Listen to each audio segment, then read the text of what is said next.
Connecting your zeros. Why is this man carrying a giant cowbell into a diner? I mean, who's gonna give Kevin an award? Dunkin' Donuts? Big guy described as slow likes donuts cliche. I guess America's easiest insults run on Dunkin'.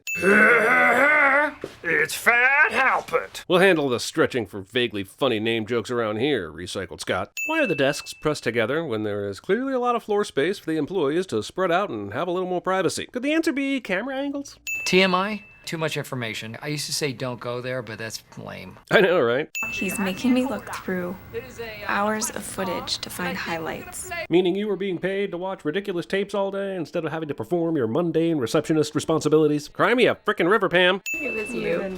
It wasn't, I swear. It was. So who are we laughing at? Just something somebody wrote. Who? Dave Barry? Dave Barry. The writers on this show don't only do cringe humor, they also understand character-based humor. And that's a perfect Dwight joke, if ever I heard me one. You only have the budget for one office party a year, so we're not paying for this. Sure, Michael's a dunderhead, but this is a dick move by Jam. This is like the 8th year, right? And he's been getting this budget approval for all previous years, so why is she just telling him this now? Talk to you for a second about that. Doc blocking. Also, with all the conversations Michael has allowed this schlockumentary crew to stay in the room for, why kick them out over this simple misunderstanding? Also, did they leave the boom mic guy in there? Michael clearly isn't wearing a wireless lapel, so how are we hearing him with such consistent clarity? I mean, maybe they installed a permanent wired mic in each room and was always recording, but I'm gonna pull out Occam's razor here and just assume lazy writing. Triple also! If Michael wants privacy, why not close all the blinds? Did he forget what he was doing halfway through just for the benefit of the TV audience? And it was the 050505 party. It happens once every billion years. And the Tsunami Relief Fundraiser, which somehow lost a lot of money. If the standard was one party a year and Michael has already had 2, why is this conversation just now happening?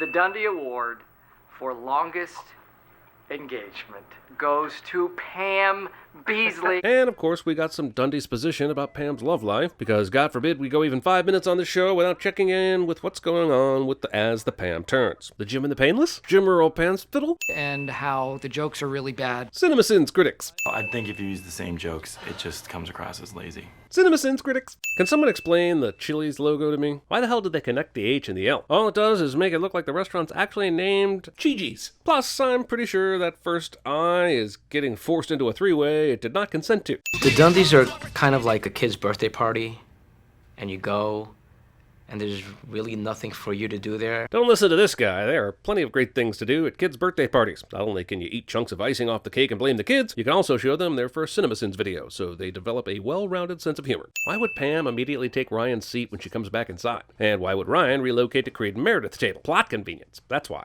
This woman is reacting to Michael Scott doing a grotesquely racist caricature of an Asian man, complete with costume, teeth, and eyes. There's hasn't aged well, and then there's aged so overtly racist that an asshole YouTube channel that nitpicks other people's hard work for a living doesn't even feel comfortable showing it well. This is the latter. Also, these other assholes stayed and watched and eventually cheered him on. Sure, you can tell me Michael's just a clueless imbecile, but the problem in hindsight is that it's now obvious what a collection of enabling monsters the rest of the office is for not calling him out on this.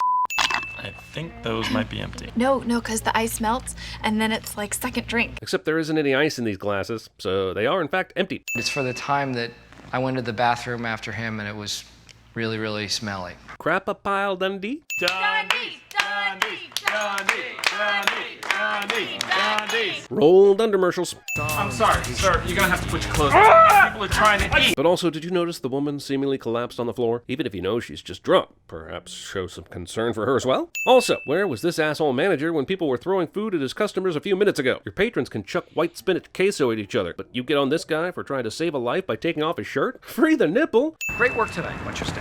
Excellent. Yes, great work, blah, blah, blah. Can we get to the real juice of this episode and tell me who paid for this party? The sound equipment, all the little trophies. It had to cost something, right? Was it Michael? Why would the show set this plot line up if it never intended to pay it off? The B-story plotline bill is due, and I need to know why no one signed the check. I award you no points, and may God have mercy on your soul. Employees smell something terrible coming from the neighbor's house. Bonjour. You smell like cheese. Now, Stanley is a Dundee all-star, aren't you, Stan? Why don't you show them some of your bling? In America, it's bling bling, but out here, it's bling bang, huh? So, what's the joke? Ding dong. Who's there? KGB. Try to get the door. I'm not answering Answer the door. the door. Ding dong. No way, it's the KGB. Ding dong. Oh, Oh, God! Oh, no, no, no, no! Oh, wow! What did you do? I just wanted to say that the women in this office are terrible. I'm saying that you're being sexist. No, I'm being misogynistic. This says bushiest beaver. Thank you. I just had it stuffed. The German's nickname for me is the little man. That's the least of my concerns right now.